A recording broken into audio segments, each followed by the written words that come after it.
अनि यस्तो हल्कैमा बस्यो अनि उठ्न सकिन्छ नि त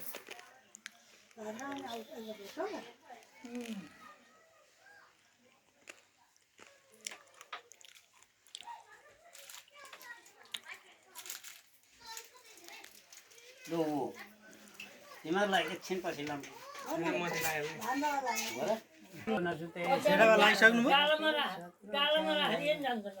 शत्रु च्याङ्रा गवे हैसुरे नौसे गते तपवने मानन्त दुर्योधने यहाँ को छ है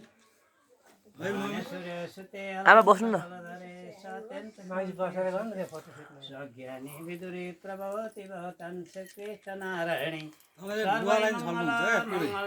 शिवे सर्वदा साधिके भयो यतिकै नारायणी त्यहाँ बस्दैन म तिमी बाबु जयन्ती मङ्गलकारी ए पल्टी मार्दा हुँदैन बयसी उठ्न सक्नुहुन्छ यस्तो हुँदो रहेछ बुढाबुढी भएपछि